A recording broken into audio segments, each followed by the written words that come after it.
puluhan tahun lah ngangkrak ora enek sing nggoni kan karena urung tak reno urung suwi ditinggal kan akhirnya nggak layak dihuni to. Anak-anakku yo mau lah cah nom-noman kon nggeni omah bobrok kan yo mau to. Aku lek dipikir gajiku oke, ben bulan gajian. Lek wong gampangan utang bank nggih ngepi omah timbangane dirasani tangga. Ngepi omah ae garek nyaur ben bulan. Tapi aku enggak seperti itu. Ngopeni cah kuliah, ben semester ngirim semene tiap 2 bulan sekali aku harus ngirim jatah bulanan anak-anakku semene. Itu tak manage kabeh, Mbak. Aku nampa gaji saiki 2 aku nyisihne semene sing tak nggih libur. Bagaimana uang ini masih sisa ketika aku engko ngarepne gajian, aku sing duwe duit. Itu utekku kuras Mbak mikire, heeh. Ngitung gitu loh. Nek sesuatu enggak dimanage, wancur Mbak, ya kaya kowe mau sing gaji tak tinggi maem. Lah apa Mbak sama Rene ado-ado gitu loh. Oke lah dendam, oke aku memahami kadang ada dendam masa lalu. Sing biyen enggak iso dituku, biyen enggak iso dimaem, pengen maem iki enggak iso, pengen tuku iki enggak iso. Tapi nggak usah setiap hari. Iya, nggak usah sebegitunya melampiaskan dendam itu dikendalikan lah. Ada kontrolnya. Iya, dikontrol. Ya sama, kalau masalah dendam aku kan pernah juga cerita di dirimu bahwa aku dulu kepingin ke Jepang, ke Shin Osaka, ke kantor pusatnya perusahaanku waktu aku kerja. Nah, bagaimana cara mencapainya? Aku harus jadi manajer. Nah, ternyata sampai 7 tahun aku di perusahaan itu aku nggak jadi manajer. Otomatis kan aku nggak berangkat.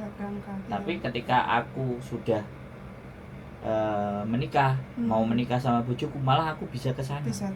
Nah, itu kan yang sing jerene sampean motivasi to. Iya, kudu selot-selot lah aja brak-brak. Enggak, maksudnya motivasi. Dan masa lalu maksudnya bisa kok dibalasnya pelan-pelan gitu maksudku. Sebenarnya bukan sebuah pembalasan kalau menurutku. Iya. Tapi kita punya cita-cita dan cita-cita itu masih kita pegang. Iya. Makanya kan diwujudin. Iya.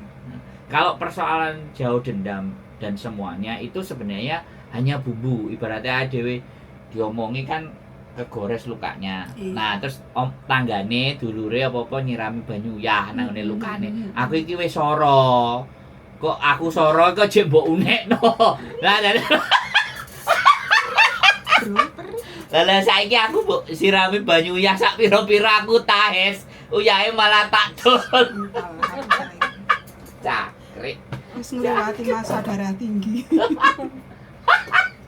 Jadi fase sudah di titik berdamai dengan diri sendiri. Iya. Kecuali paketannya. Aku kayak aku sedok. Paketan belum berdamai. Kurang ikhlas ya Mbak. Kurang Mbak aku enggak tahu. Kali lo gowo ya. Heeh. Enggak, iki sebenarnya simple ya. Jadi dia itu punya rumah, terus tak tukang koyo awakmu biasane gitu. Tulinane wong sing kayak itu kok kono mbok ocal sampai rosokan ki nandur kabeh gak ndak mbok kirim-kirim pang. Jadi karena memang kadang ya dingen kan kok tak delenan kono. Kok tak delenan.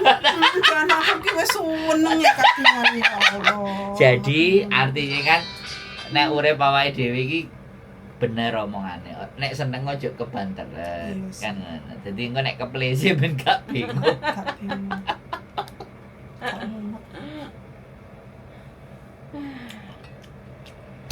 Ya salahku sih uji nyali paketan pas ribet. Enggak ada yang salah. Paketan. Enggak ada yang salah. Waktu itu Mas wayahe, Mbak. Enggak ada yang aku salah. kadang mikir gini iki tunggu aku kurang coba jabuku iki apa piye aku biasane paketan los terus aku. Soalnya sing kena enggak mau siji, Mbak. Kecuali nek sing kena siji baru apes. Itu sing kena kan kabeh. Nek sing kena kabeh iki kan artine yo gak masalah. Tapi menurutku iso metu iki tetep Menteni coklat leder. tapi Untungnya sih kadal masuk kabeh. Tapi enggak iso metu nek. Menurutku iki masih bisa keluar. Cuman masalahnya ini kapan mau terselesaikannya. Soalnya dua instansi yang berkepentingan yang memang melakukan kebijakan di situ itu masih enggak deal. masih nggak deal, tidak ada deal-dealan. Karena itu yang pertama adalah kita bukan masalah isi barang TKW-nya, Mbak, bukan isi masalah PMI-nya. Ini persoalannya adalah teks yang harus dibayar si biro jasa pengangkutan, Aku rada aneh, Mas. bisnis jasa pengangkutan nih.